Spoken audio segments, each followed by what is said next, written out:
May nagtatanong na isang kababayan nating OFW na nakita ko sa Facebook post. Meron na daw siyang OEC exemption. Kailangan pa daw ba kumuha ng panibagong polo verified contract kung pareho lang namang employer ang babalikan?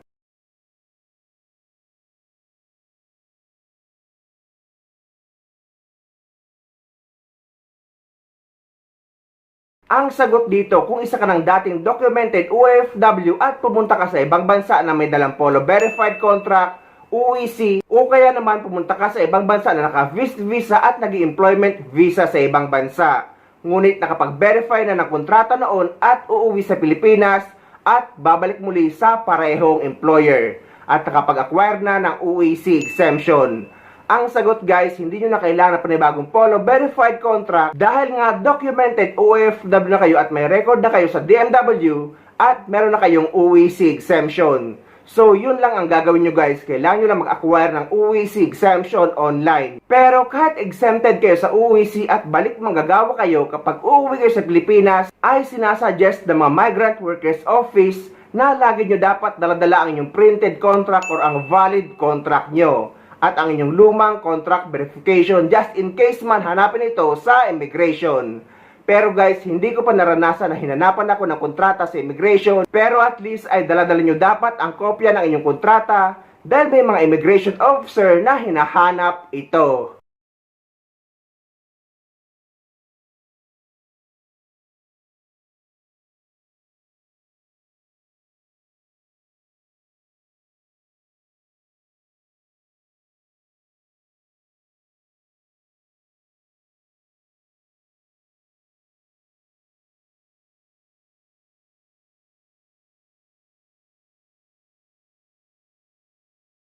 Ang inyong dating lumang contract verification at ang inyong bagong kontrata.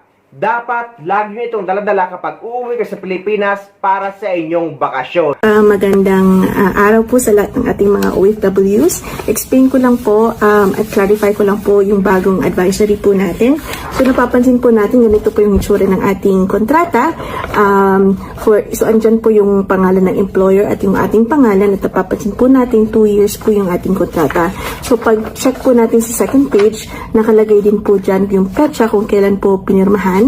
So kung for example ito ay March 2022, noong 2024 ay expired na po ito. Pero kung tingnan nyo, na-verified po na po siya dati. So ano pong gagawin?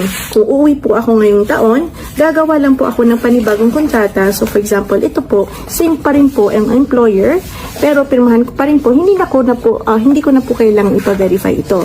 Okay? Pero pag uwi ko po sa Pilipinas, itong dalawa po ang dadalhin ko all the time. Ito po ipapakita ko sa immigration na hindi po nagpalit ang aking employer since 2022. Okay?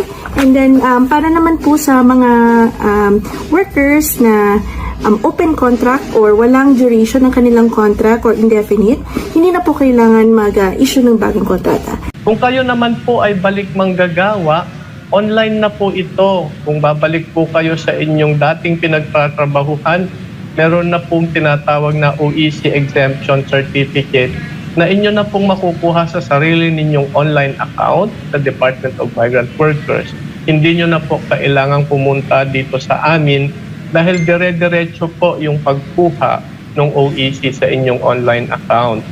Ngunit sa mga OFW na may mga employment changes kagaya ng mga nag-change employer, change job site, nag-change company name kahit pareho pa rin ang owner, nag-change position, at yung mga babae na napalitan ng apelyido sa kanilang visa, passport at kontrata. At yung mga pumunta sa ibang bansa na naka-tourist visa na nag-employment visa sa ibang bansa.